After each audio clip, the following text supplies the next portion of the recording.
Election വന്ന് വാതിലിൽ മുട്ടി. നമ്മളെല്ലാം കാത്തിരുന്ന പോലെ തന്നെ എന്ന് പറയാം. ഇടിയും വന്നു. ഇടിക്ക് ശീലമാണിത്. ഇലക്ഷൻ വന്നാൽ ഇടിയും വരണം. ഇതെപ്പോഴും കാണുന്ന കാഴ്ചയാണ്. 2020 പഞ്ചായത്ത് ഇലക്ഷൻ ഇടി വന്നു. 21 അസംബ്ലി ഇലക്ഷൻ അപ്പോൾ ഇടി വന്നു. 24 ലോക്സഭ ഇലക്ഷൻ ഇടി മുടങ്ങാതെ വന്നു. ഇപ്പോൾ 25 പഞ്ചായത്ത് ഇലക്ഷൻ വന്നു, ഇടി എത്തി. അതുകൊണ്ട് ഒരു തമാശയായിട്ടുണ്ട് ഇപ്പോൾ ഇത്. ഇലക്ഷൻ വന്നാൽ ഇടിയും വന്നിരിക്കും. അതാണ് പുതിയ ഇടി. അതുകൊണ്ട് എല്ലാ കേരളീയർക്കും അറിയാം, ഇലക്ഷൻ പ്രഖ്യാപിച്ചാൽ വരും വരാതിരിക്കില്ല എന്ന് പറയും പോലെ ഇടി വരും വരാതിരിക്കില്ല. ഇടി വന്നു, എന്നിട്ടോ ഒന്നും ഉണ്ടാകാൻ പോകുന്നില്ല. പഴയ ചൊല്ലെന്താണ്? പഴയ ചൊല്ല് പഴയ വീഞ്ഞ് പുതിയ കുപ്പിയിലെന്നാണ്. അത് മാറ്റി പറയാം. ഇപ്പോൾ വീഞ്ഞും പഴയത്, കുപ്പിയും പഴയത്. അതെ, വീഞ്ഞും പഴയതാണ്, കുപ്പിയും പഴയതാണ്. ഈ പഴയ വീഞ്ഞും പഴയ കുപ്പിയുമായിട്ട് വന്ന് കേരളത്തിൻ്റെ ജനവിധിയെ മാറ്റിമറിക്കാമെന്ന്. ഇടി ഒന്നുമല്ലല്ലോ, അതിൻ്റെ പുറകിൽ വേറെ ആരൊക്കെ ഉണ്ടല്ലോ, അവരെ നമുക്കറിയാം. ഇടിയെ ഇതുപോലെ പറഞ്ഞയക്കുന്ന കേന്ദ്രത്തിലെ തമ്പുരാക്കന്മാർ മനസ്സിലാക്കണം, ഈ പഴയ വീഞ്ഞും പഴയ കുപ്പിയുമായി വന്ന് കേരളത്തിലെ ജനവിധിയെ മാറ്റിമറിക്കാൻ കഴിയുമെന്ന വ്യാമോഹം അവർക്ക് വേണ്ട.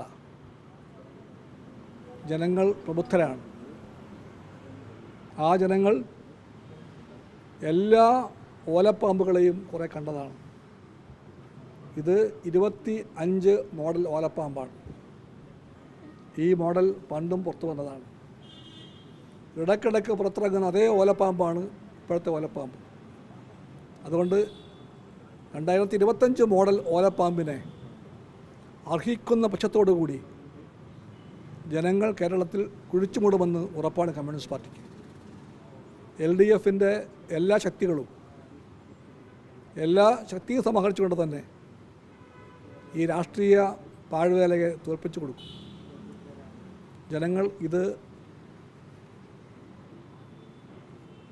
അശേഷം വില കൽപ്പിക്കാതെ ചവറ്റുകൊട്ടിലറിയാൻ പോവുകയാണ്. അതേപ്പറ്റി വേറെ ഒന്നും പറയേണ്ടതില്ല. പ്രമുഖരായ നേതാക്കന്മാർ 2 പേർ കോൺഗ്രസ് ഭാഗത്ത് നിന്ന് ഇന്ന് രംഗത്ത് വന്നു. ഒന്ന് സാക്ഷാൽ VD സതീശൻ, 2 രമേശ് ചെന്നിത്തല. ഒരു കോൺഗ്രസ് പുറത്ത് വിളിച്ചു പറഞ്ഞു, നല്ല കാര്യം, ആദ്യമായിട്ട് കുറേ കാലത്ത് ആദ്യമായിട്ട് 2 പേരും ഒരുപോലെ മിണ്ടി. സതീശൻ പറഞ്ഞ പോലെ തന്നെ രമേശും മിണ്ടി, അല്ലെങ്കിൽ രമേശ് പറഞ്ഞ സതീശും മിണ്ടി. അത് പതിവുള്ള കാര്യമല്ല. പതിവുള്ള കാഴ്ച, ഒരാൾ പറഞ്ഞാൽ അടുത്തയാൾ വിപരീതം പറയും, വേറെ പറയും. ഇടിക്ക് ആശ്വസിക്കാം, സന്തോഷിക്കാം, ആ നേട്ടമുണ്ടാക്കി BJP. സതീശനും ചെന്നിത്തലയ്ക്കും ഈ വിഷയത്തിൽ ഒരേ സ്വരമായി. അങ്ങനെ അവരെ ഏറെക്കാലം കൂടി ഒന്നിപ്പിക്കാൻ വേണ്ടിയുള്ള ഒരു കാർമ്മികത്വം വഹിച്ചുവെന്ന് BJPക്കും EDക്കും ആശ്വസിക്കാം. അത് ചെയ്യുമ്പോൾ അടുത്ത ഘട്ടത്തിൽ 2 പേരും പറയണം, സതീശൻ്റെ മണ്ഡലം പറവൂരാണ്. ആ പറവൂരിൽ കിഫ്ബി ഫണ്ട് ഉപയോഗപ്പെടുത്തിക്കൊണ്ട് നടന്ന വികസന പ്രവർത്തനങ്ങളെ പറ്റിയുള്ള ഒരു കണക്ക് സതീശൻ പറയണം. രമേശും പറയണം. രമേശിൻ്റെ മണ്ഡലത്തിൽ ഈ കഴിഞ്ഞ കാലത്ത് ഉണ്ടായ വികസന പ്രവർത്തനങ്ങളിൽ കിഫ്ബി ഫണ്ട് എത്രമാത്രം ഉപയോഗപ്പെട്ടു വന്ന കാര്യം ചെന്നിത്തലയും പറയണം. അപ്പോൾ മനസ്സിലാകും എത്രമാത്രം അന്ധമായ നിലപാട് ഉയർത്തിപ്പിടിച്ചുകൊണ്ടാണ് ഈ നേതാക്കന്മാർ 2 പേരും കോൺഗ്രസിന് വേണ്ടി UDFന് വേണ്ടി LDFനെ ആക്രമിക്കാൻ വേണ്ടിയുള്ള വ്യഗ്രത കാണിക്കേണ്ടതെന്ന്. ഈ വ്യഗ്രത BJP തുണയ്ക്കാൻ വേണ്ടിയാണ്. BJP അവർക്ക് ആവശ്യം വരുമ്പോഴെല്ലാം കയറൂരി വിടുന്ന ഒരു വേട്ടപ്പട്ടിയെ ചാടി വീഴുന്ന ഇഡിയെ തുണയ്ക്കാൻ വേണ്ടിയുള്ള ശ്രമത്തിൽ ഒരു കാര്യം ഈ നേതാക്കന്മാർ മറന്നു പോകുന്നുണ്ട്. കോൺഗ്രസ്സിലെ അത് ചോദിച്ചാൽ രാഹുൽ ഗാന്ധി പറയും, ചോദിച്ചാൽ സോണിയാഗാന്ധി പറയും, ചോദിച്ചാൽ മല്ലികാർജുൻ ഖാർഗെജിയും പറയും. അത് കോൺഗ്രസിനെ വേട്ടയാടുവാൻ വേണ്ടി BJP ഇഡിയെ തന്നെ നിയോഗിച്ച കാര്യമായിരിക്കും. അത് ആരും മറക്കേണ്ടതില്ല. നാഷണൽ ഹെറാൾഡ് കേസ് മറന്നു പോകാതിരിക്കട്ടെ. ആ കേസ്, നാഷണൽ ഹെറാൾഡ് കേസിനെ മറയാക്കി മാറ്റിക്കൊണ്ട് കോൺഗ്രസിൻ്റെ എല്ലാ തലങ്ങളിലുള്ള നേതാക്കന്മാരെ പിടിച്ചുലയ്ക്കാൻ വേണ്ടി എപ്പോഴും BJP പറഞ്ഞയക്കുന്ന ഈ ഇഡി, അപ്പോഴെല്ലാം കോൺഗ്രസ്സുകാർക്ക് പഥ്യമല്ലാത്ത ഇഡി ഇവിടെ എത്തുമ്പോൾ അത് പ്രിയപ്പെട്ട ഇഡിയാകുന്നു.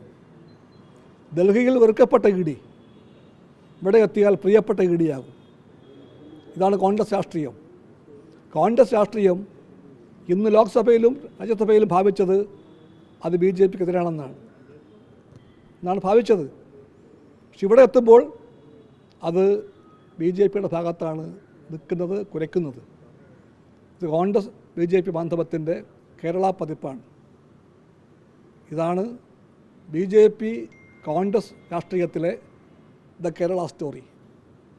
ഈ സ്റ്റോറിയും ജനങ്ങൾ അവഗണിക്കുന്നുണ്ടെന്ന കാര്യം ഉറപ്പാണ്. കമ്മ്യൂണിസ്റ്റ് പാർട്ടിക്ക് എല്ലാ കരുത്തും സമാഹരിച്ചുകൊണ്ട് LDF ഈ എല്ലാ കരുനീക്കത്തെയും പരാജയപ്പെടുത്തും. വികസന പാതയിൽ കേരളത്തെ നയിച്ച LDF ഗവൺമെൻറ്റിനെ വീണ്ടും വിജയിപ്പിക്കാനായി, മൂന്നാം ഇവിടെ ഉറപ്പാക്കാനായി ജനങ്ങൾ തീരുമാനിച്ചു കഴിഞ്ഞു. അതിൻ്റെ ഭാഗമായി തദ്ദേശ തെരഞ്ഞെടുപ്പിൽ എല്ലാ ജില്ലകളിലും LDF മുന്നേറ്റമാണ് ഉണ്ടാകുന്നത്. അതിന് ലെവലേശം കുറവുണ്ടാകാൻ അനുവദിക്കില്ല, ജനങ്ങൾ അനുവദിക്കില്ല. ഈ എല്ലാ ഓലപ്പാമ്പുകൾക്കും അതുകൊണ്ട് പരാജയപ്പെടേണ്ടി വരുമെന്ന് കമ്മ്യൂണിസ്റ്റ് പാർട്ടി അറിയിക്കുന്നു.